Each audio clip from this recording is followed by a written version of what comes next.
What is up, everybody? Welcome back to another episode of Board Games Are for Everybody, where today we're going to be doing a solo playthrough of Dice Miner. Now, this is a dice drafting game where the solo mode and the co-op mode are very different.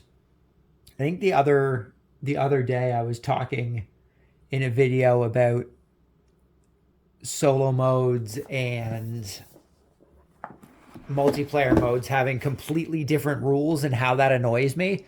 It may have been in one of the Instagram posts, but this is one of those games where the solo mode and the multiplayer mode are practically different rules, more or less.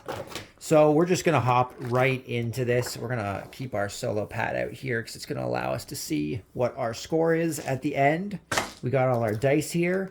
In the multiplayer game, we would get one of these player cards, but in the solo mode, we do not gain them, at least according to the rules, we don't gain them.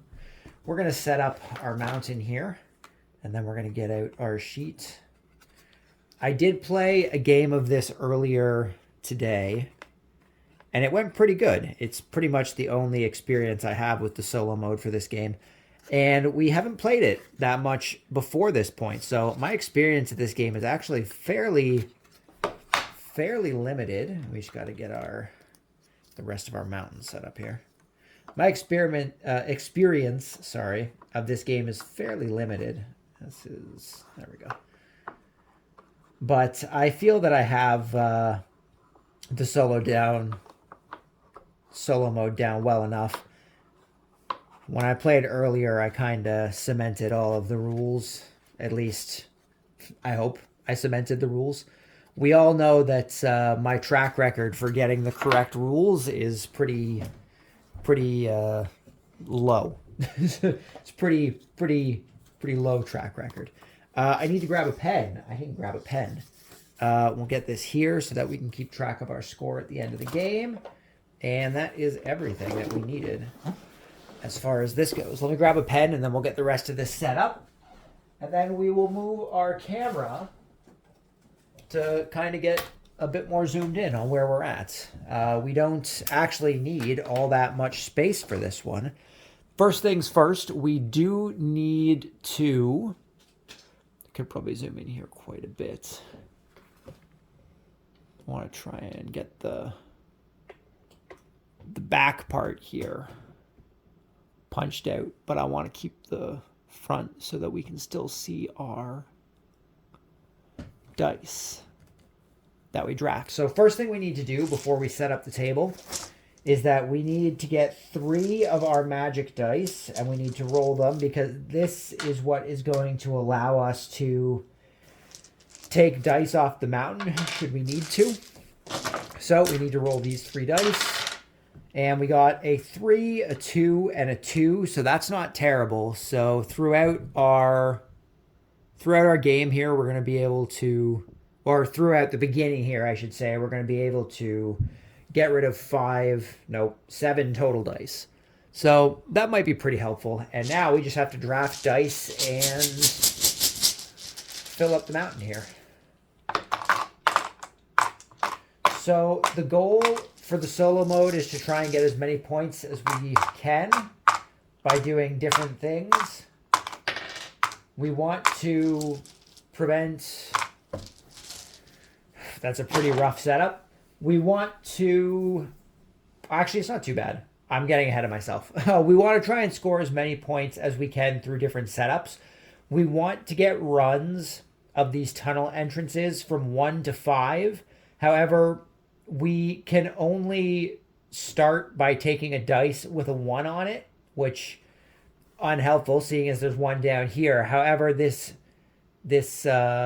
beer flagon, whatever mug, whatever term you want to use, is actually a wild in the solo player mode. So we can actually use this in order to flip to a 1, which is super beneficial for us.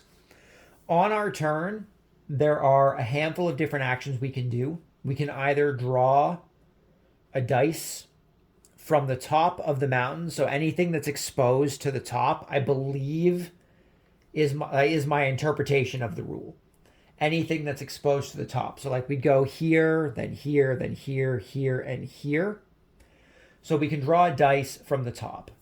If we can't draw a dice, we have to use one of our magic dice to remove dice. Of course, we drew no magic dice on this first drawing of the mountain, which is bad. We can always draw green dice, yellow dice, and black dice, provided they're at the top. In order to use said dice, we need to acquire them first, and it depends on what the dice is at. If it, like this one here, is a pickaxe and a shovel, we can use that in order to deter rock slides, which give us points at the end of the game, depending on what they are. There's also the shield down here, which the shield allows us to prevent dragons from attacking us. The other side of the green die is a treasure chest. There are treasure chests which will allow us to accumulate gems. Any gems that we have in treasure chests gain us 2 points at the end of the game. Any gems we have outside of treasure points gain us 1 point at the end of the game. If we draw a gem and we have a treasure chest in our trove already, we can put those gems in a treasure chest. However, if we have gems and we draw a treasure chest later, we can't use that newly picked treasure chest to take the gems into. So we have to kind of be careful about how we draw things. And that more or less is everything. If we get to a point where we can't draw anything or we don't want to draw anything, we also have the option to refill the mountain back up to full. We have to use that a little strategically. And if we refill the mountain 3 times, the game is over. Or two times, I guess. At the end of our third one, we can only refill the mountain 2 times, is what I'm trying to say. Well, it'll kind of make sense as we get along here. I'm a bad explainer. I can play stuff sometimes, but I'm a bad explainer. So we're just gonna hit off right off the bat here. I can take this because we can use this beer symbol as a wild to make this a 1. So we've already got a run started, except a 2 is only down here. So we could take this guy since he's exposed to the top. His top point here is done. So we can take him for when we get a landslide, which the black dice are our danger dice, and these beer flagons are going to allow us to get some pretty good points, seeing as we have these drawn. So next up, we're going to take this 2, because again, it is exposed to the top. So we now have a 1 and a 2. Past this point, we could go for the flagon on this side. After that, though, we're going to have to start using these guys here, because we won't be able to get this 2 because this side over here isn't exposed. We have to have both sides cleared in the solo mode, I believe, in order to do it. In a normal game, we're going to switch this green beer flagon into a 2 gem space. In a normal game, or a 2 chest space, sorry. In a normal multiplayer game, you would be able to take something from the mountain so long as one side of it is exposed. So like you could slide this 5 out and everything would just shift down. But I don't believe you can do that in the multiplayer, or in the solo game, sorry. At least it's not how the instructions made it sound. Like it says, you can draft a die from the top of the mountain and add it to your trove. What kind of face the dice you choose is restricted. That's all it says. You can choose a mountain from the top, or choose a dice from the top of the mountain, which I've always considered to just be the peak, right? The peak of a die, so long as the peak of a die is.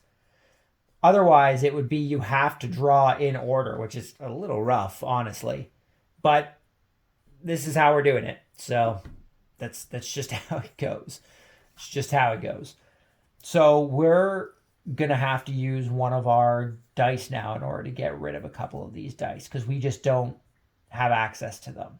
We need to get down to the 3 so we can take the 4 and we'll be able to get this 5. We need to try and do those at the same time. So we're going to use our first magic die in order to put 2 dice from the top back into the bag. So we're going to take this 5 and we're going to take this 4. We're going to put them back into the bag.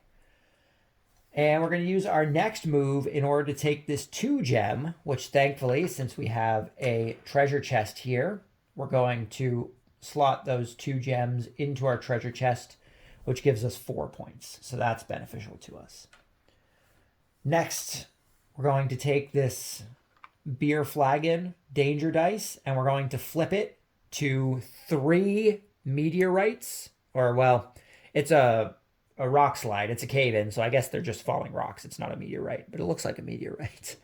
We're gonna put it to the 3 rocks from the landslide, and because we have the green pickaxe dice already, we can block out that catastrophe. So that's going to give us 3 points right there. Great thing about having that beer flagon is that we can set it to the 3 to give us 3 points. Next up, we could take this guy here. Again, we could get another 3 points. That'll be pretty beneficial to us. And now I'm thinking we take this gem and just score the 1 point from it because we don't have any other green dice and it's only 1 gem. It's not super beneficial for us. So we're just going to take this 1. I'm going to move these guys down here. I'm going to try and split everything up. Okay, so 1 gem. We have 2 save gems. I can't take any of these other dice right now. I need that 3, but I can't get to it. So what we're going to do is we're going to use another one of our magic dice, another 2, and we're going to have to discard this one, and I think we're going to discard this 4 back into the bag. And with that, I can now take the 3, which is going to put us here. I can now take the 4 from this side, and I can take the 5 from here, which gives us 1 run of 5. That is super helpful. I hear a cat running around. Hopefully it's not too loud. So now we can take this one here, which is once again going to allow us to switch it to a 3, which is going to give us even more points due to the fact that we have another pickaxe. We can now start another run, which is pretty nice since both of these dice are beneficial to that. We can take this shield here and we can take another flagon black danger dice and we can swap it to 4 dragons for 4 whole points. That's pretty great. That's pretty good. And we've cleared out the entire mountain. This is the only time I've cleared out the entire mountain. Granted, I've only played one other time, the solo mode, but this is the only time I've cleared the entire mountain playing solo. So now this is our first renewal of the mountain. We'll have 1 renewal after this. It's a lot of 1s. Oops. Okay, we are now set up for another go. We have a 3 way down at the bottom there. That's not beneficial. I need to get some of these dice out of here. None of these are particularly helpful right now. That 3 chest would be very helpful for this 3 gem over here, but it's way down at the bottom. So I think I don't have a choice but to use my final magic dice here to remove 3 dice. And it's going to have to be this one, and I think we have to get rid of the 5 because we can take all the 1s. So these are going to go back into the bag.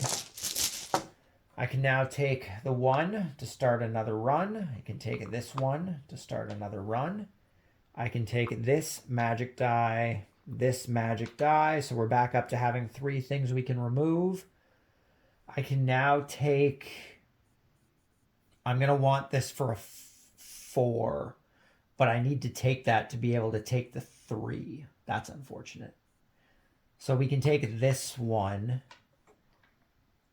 just to clear stuff out, but I'm never going to be able to. That's unfortunate. I can take this to clear this spot here, so that's just a gem that we can't get, but it will allow me to take this 3 chest, and I can now take this one as well and lock in those 3 gems. So that's another 6 points right there. That's pretty beneficial for us. Now, I guess I could take that flagon and make it a 2, or I could make it a 3. I could also put it back into the bag and hope that I can draw it up on the next turn. I don't have any green dice to get rid of these meteorites, which is unfortunate. You can't take a black die unless you have the means of protecting yourself from it. Huh. So do I want to start a 2 and hope for a 4 when I renew the mountain? Or do I want to put that dice back into the bag and just get my 3? Either way, I'm going to be sacrificing a dice, so I guess it doesn't really matter. So we're going to take this trail flagon. We're going to switch it to a 2, and we're going to start up a 3rd row here. We're going to take this 3 for here. And now I just need to drop dice, right? I think that's the best solution here. So we're going to take the 2. We're going to get rid of 2 dice. It'll be this meteorite and this 1 back into the bag, and then we'll be able to take this 2 here. So we basically just got our 2 back. Do I want to put the 1 back in the bag? Putting it back in is probably the smarter idea, because then there's a chance for us to draw it and re-roll to a different die. So we're going to move that back into the bag. I'll take this 1 gem as a standalone gem. I can't take the 5 because I don't have a 4. Do I want to use my magic die to put them back into the bag? I could use a 5, but having it at the bottom of the mountain isn't going to be particularly helpful, unfortunately. So I don't know if that'll really be worth it, having it at the bottom of the mountain. I'm wondering if it's worth just sacrificing my 2 to put both of those back in the bag. You know what? That could backfire me on me, though. Because if I roll a bunch of dice and I can't take any of them, I think we're going to leave them there. So we're doing our final re-roll. Not re-roll. Our final refilling of the mountain. This is the last time we're going to be able to do this. 1 more. What do we got? A 4. Okay, well, that's helpful. That's pretty helpful. We can take that right away to put here. I can take this to put here. That'll give us access to the 3, which is fine for us. I have to take that 1 gem, unfortunately, just as a 1. Because I don't have any chests, but 1 point is better than no points. Now, this turns into a 5, which gives us a second run of 5. That's good. Now, do I turn this into a 3, 4, 5? I have to turn it into a 3, right? And then I have to try and... Oh, I can do that, actually. So we're going to take the wild, turn it into a 3 to put it there. We're then going to take the 2... and put it here. We have the 4. And now we need to get over to that 5. We don't have... I'm going to use my magic dice to put 2 back into the bag. We're going to put this meteorite back into the bag. And this 4 dragon back into the bag. We can now take this 5, which is beneficial. So that's 3 runs. That's perfect. We can take this as well. Oh, can I get down? I can't get down. Oh, well, I could get rid of this to get down to that 2 danger, right? That could work for us. I can't get another run, so we can get rid of that 5. So we're going to use our final magic dice for 3 to put 3 back into the bag. It'll be this dragon, this single meteorite, and the 5. I keep calling them meteorites. I apologize. It's just a rock slide. We'll take this 2, since why not? We'll take this 2, which we can block with our tools. And we'll take this single gem. And that is it. Now we just have to score and see what our score is. So let's back this up a bit. We'll kind of run everything back here so I can get the score sheet in front of me so we can score. We've got our chests. We've got our single gems. We have all of our blocked hazards. Pretty great. Extra dice doesn't do anything for us. So, game number 2. Is it still February 7th? I think it's still February 7th. Is it past 12 o'clock? It is currently 12 o'clock. So I guess we're going to say this is February 8th. Okay, so we have shields plus the number of dragons, which is 4. So that is 4 times 1, which is 4 points. We have tools plus the amount of rocks, which is 1, 2, 3, 4, 5, 6, 7, 8. So 8 times 1, which is 8. We have loose gems, which are worth 1 point each. We have 1, 2, 3, 4, 5. So 5 loose gems, so that is 5 points. We have chested gems, which is 5 times 2, so that's going to be 10 points. And then we have the amount of runs of 5 that we have, which is 3 runs of 5 times 5, which is 15.